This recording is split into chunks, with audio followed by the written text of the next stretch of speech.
Hello and welcome to Firstpost Spotlight, where we bring you stories that matter to you from across the globe.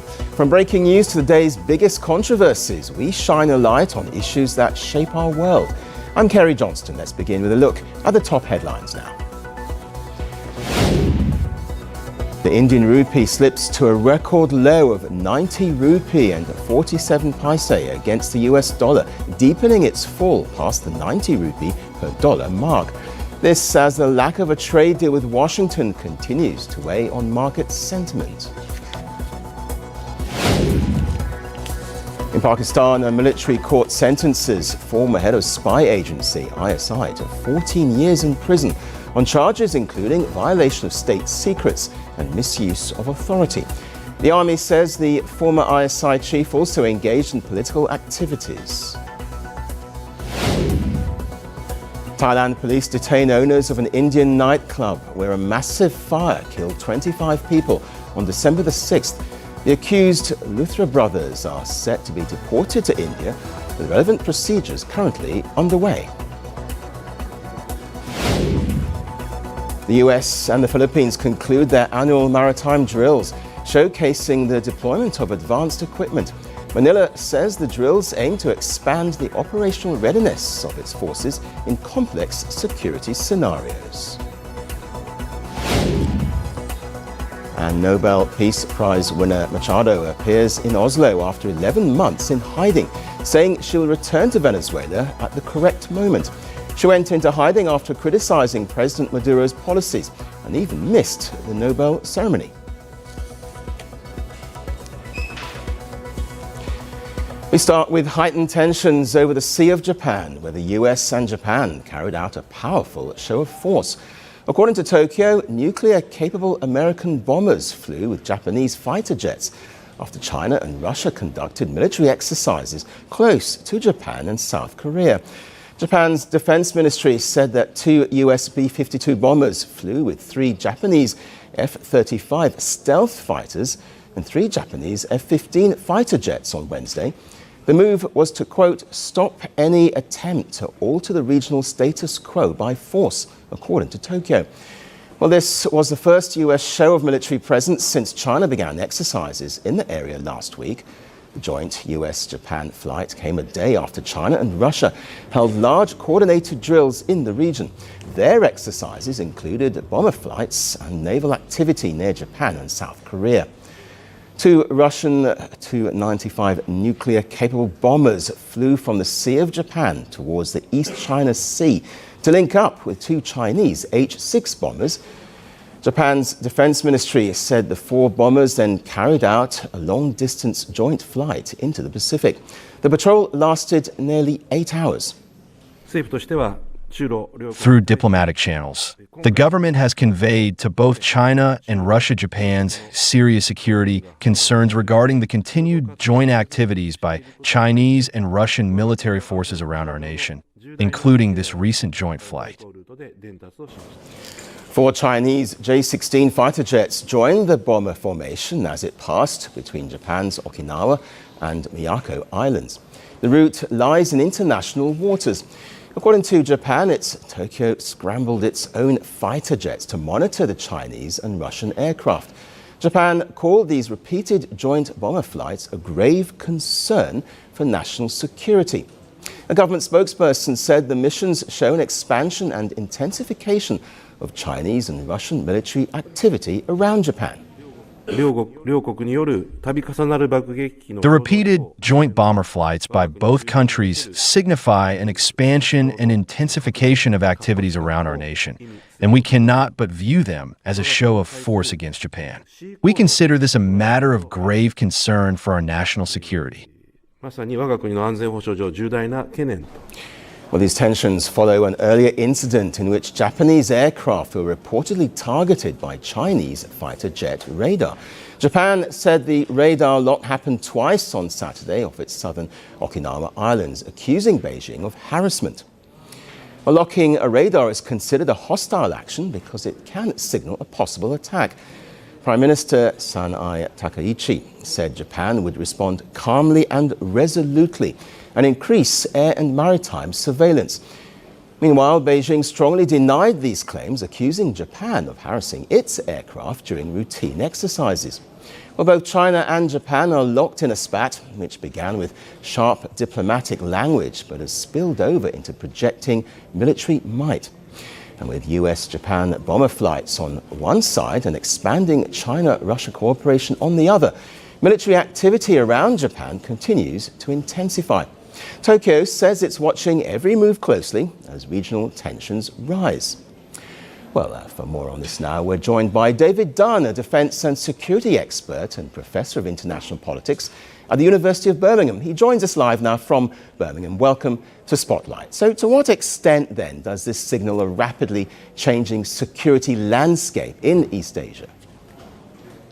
Well, I think what it shows is a growing confidence on the part of the Chinese that they can sail this close to Taiwan and to Japan without there being any consequences. The interesting aspect is that they're joined by the Russians, again showing confidence in Moscow in dealing with what they regard as enemies of Moscow, and indeed the confidence that they can act without there being any reaction from Washington. What you have in the wider picture is that the Americans appeasing the Russians when it comes to Ukraine and the efforts by the Russians to change international frontiers by the use of force, and the Americans more or less saying that that's okay and trying to force Ukrainians to give away more territory. And that sends a signal to those that actually want to change the maps elsewhere, as the Chinese do in this part of the world around Taiwan, and indeed with regard to Taiwan and around Japan. So all things are connected, and that's what we're seeing here. And with those connections then, I mean, the question that people might pose is, why is this happening now? What's actually driving these actions forward? Well, as your report indicated, it's partly the fact that the Japanese said that they actually may come to the defence of Taiwan if the Chinese try to take it by force under certain circumstances, given how materially linked to their security, the future of Taiwan and the shipping lanes around Taiwan are. And I say, that bigger picture of questions over American commitment to Japan and to Taiwan, or even to standing up to aggression and the attempts to change frontiers by the use of illegal force more generally. So these things are linked to the wider picture, and that wider picture is one that's set partly by Trump and his change away from traditional American foreign policy and reassurance to allies. So given what you say then, what needs to happen to reduce tensions? Is there any mechanism that might help to scale things down?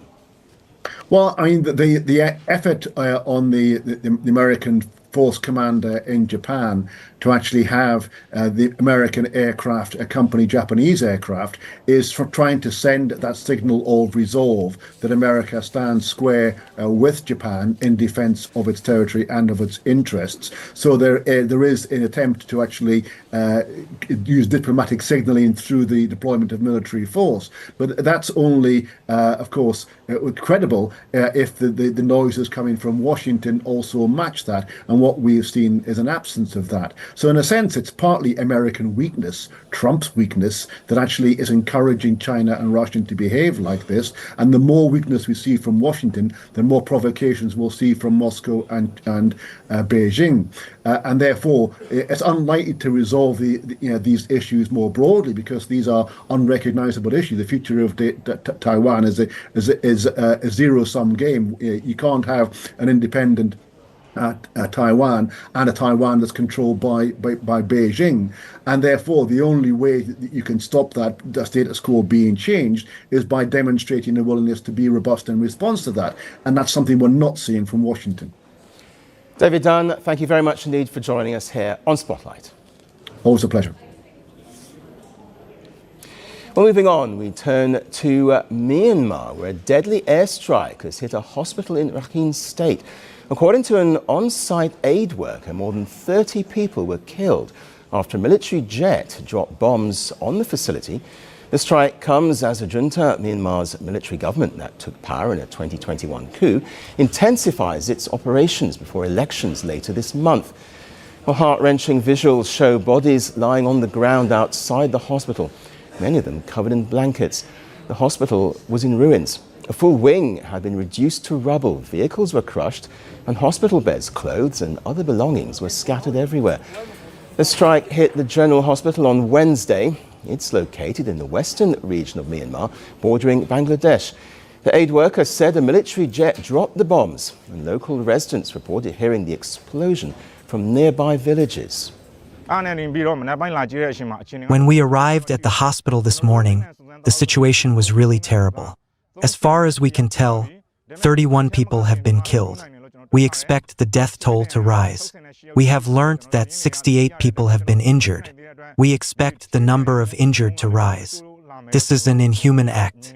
It is vile and violent. The military council, which has been losing the war for a long time, is jealous of the people. They are targeting the people in retaliation for their defeat. They are saying that they will hold elections on December 28th. Even at this time, they are brutally killing the people, so I have nothing to say. Rakhine State is largely controlled by the Arakan Army, or AA, an ethnic minority armed group fighting for greater autonomy in the region. The AA has become one of the strongest forces opposing the junta. That's alongside other ethnic and pro-democracy groups that took up arms after the 2021 coup, which overthrew the democratically elected government led by Aung San Suu Kyi. According to conflict monitors, the AA now controls almost all of Rakhine's 17 townships. It was previously part of the Three Brotherhood Alliance, a coordinated rebel offensive that pushed back the military in 2023. While the other two factions agreed to a China-brokered truce this year, the AA has continued its fight alone against the junta's forces. Myanmar's military junta has been steadily losing territory to pro-democracy forces and is facing its strongest challenge to power in years. The strike comes as the junta prepares for elections starting on December 28th, which it claims will help end the fighting. Rebel groups have vowed to block voting in the areas they control, while the military has continued to increase airstrikes since the civil war began. Rakhine remains blockaded. The World Food Programme has warned of rising hunger and malnutrition in the region. And while the military-run election has been criticized by international monitors, including the United Nations, Beijing has emerged as the key external backer of the vote, saying the election should help restore stability in Myanmar. So as families grieve their loved ones and hospitals lie in ruins, Myanmar's conflict continues to escalate ahead of the planned elections. And workers warn that the toll from this latest strike is likely to rise, highlighting the deepening humanitarian crisis in Rakhine State. Our next story concerns a major shift in America's immigration and visa system. The President Donald Trump administration has formally launched the long-promised Gold Card, a high-value visa pathway that offers a fast-track route to U.S. residency for a price tag of $1 million. The announcement came directly from Trump at the White House, where a new government website went live to process applications. Top business leaders from Apple, Dell, Hewlett-Packard Enterprise and IBM were present as Trump unveiled the program. Very excitingly for me and for the country, we've just launched the Trump Gold Card. It was about 30 minutes from now. The site goes up and all funds go to the United States government. Could be a tremendous amount of money. Well, under the new rules, individual applicants can pay $1 million for a gold card, while companies can pay $2 million for each foreign-born employee they wish to sponsor. Applicants must also pay a non-refundable $15,000 processing and vetting fee. All revenue, the White House says, will flow directly into the U.S. Treasury. So for an individual, it's $1 million, and for a corporation, it's $2 million. And as the president said, for a corporation, they spend $2 million. They can then have an employee, full vetting, the best vetting the government has ever done, $15,000 vetting to make sure these people absolutely qualify to be in America, absolutely qualify. And then the company can keep them here and they have a path to citizenship, right? Obviously they have to be perfect people in America. Well, the Gold Card effectively replaces the EB-5 investor visa program established in 1990.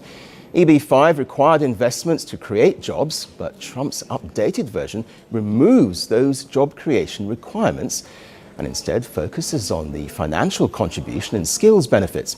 Trump framed the program as a way to attract both wealth and high-skilled talent. He argues that because of current visa caps, American companies are often unable to retain top foreign graduates from universities such as Harvard, MIT, Wharton, and Stern. He said business leaders, including Apple CEO Tim Cook, have repeatedly warned that they cannot reliably hire talented foreign students because they may be forced to leave the country after graduation.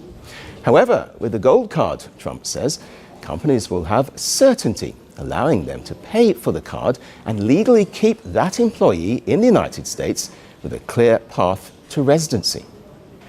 It'll also be able to have people like this keep, as an example, just one example, there are a lot of examples, people just buying them. It's somewhat like a green card, but with big advantages over a green card.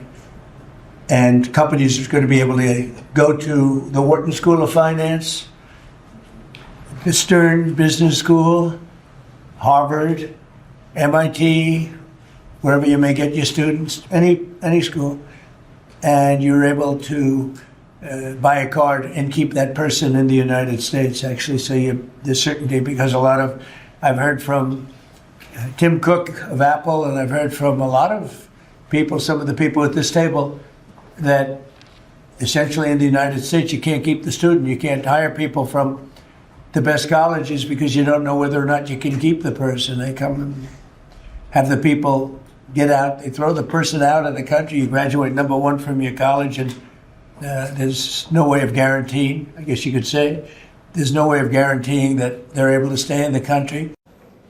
US Commerce Secretary Howard Lutnick added that the program includes what he described as the best vetting the government has ever done. After 5 years, approved applicants would become eligible for US citizenship, and companies could then sponsor another employee under the same card. And having passed the vetting, after 5 years, they'll be available to become citizens, and then the corporation can put someone else on the card. So for a company, they can keep putting people on the card, one person per card, and for an individual, it's $1 million, and it's a gift to the United States of America to help America be great again under Donald Trump. And a higher tier version, the Platinum Card, is expected to cost $5 million and would allow holders to spend up to 270 days a year in the United States without paying US taxes on non-US income. Meanwhile, the move has raised questions about whether Congress must approve such a significant change in visa policy. However, administration officials say they're relying on existing immigration categories, including EB-1 and EB-2, and therefore may not need new legislation. Well, the launch also comes at a time when the US has been pressuring some colleges to reduce foreign enrollment. The number of new international students coming to the country has dropped sharply amid tighter immigration rules. The White House says the Gold Card will reverse that trend by providing stronger incentives for high-earning individuals and high-skilled workers to remain in the US. Now, we've all heard about relying on artificial intelligence to boost speed and productivity at work, but what about relying on AI to raise your baby? Well, if you've spent any time online this week, you may have seen this story making waves. OpenAI CEO Sam Altman confessed to leaning heavily on ChatGPT during the early months of parenthood. Speaking to Jimmy Fallon on The Tonight Show, Altman admitted that ChatGPT was almost like a third parent to his 9-month-old toddler.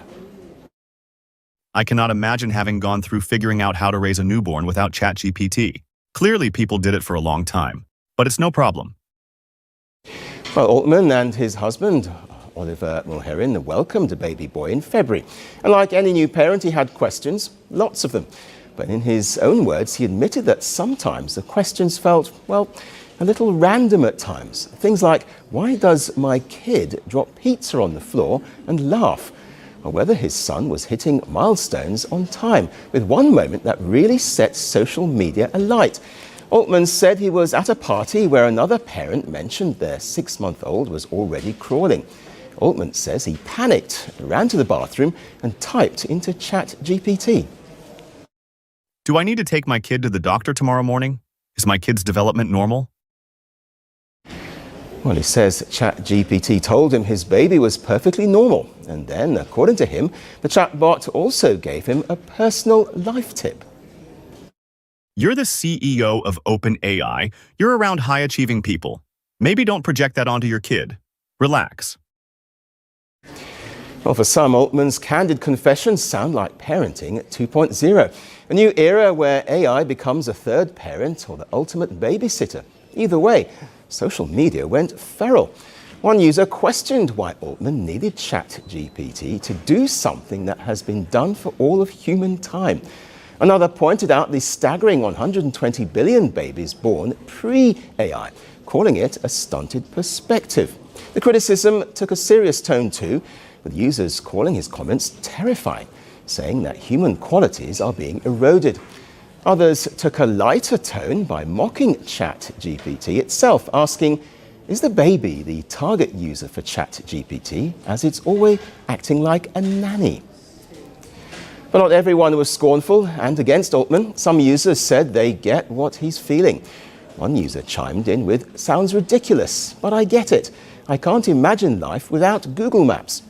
And some saw it as a sign of the times, emphasizing how crucial AI advice can be in parenting. Well, Altman himself has reflected on how becoming a parent reshaped his view of AI's future role. He reportedly said that his child will grow up in a world where AI is everywhere. My kid is never going to be smarter than AI. Children in the future will only know a world with AI in it. So what's the conclusion here? Is it just a tech CEO being dramatic? Or maybe a snapshot of what modern parenting is these days?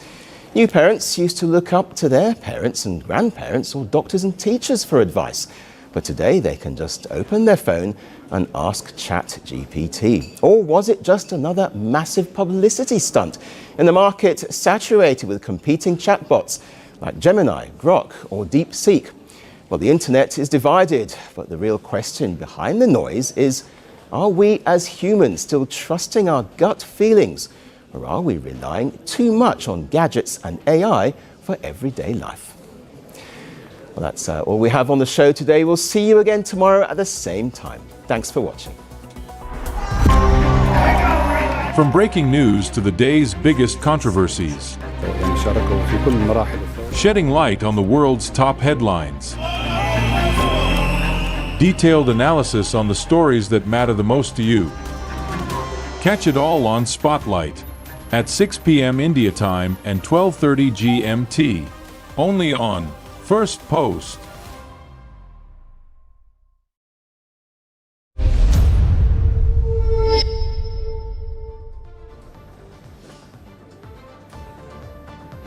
Hello.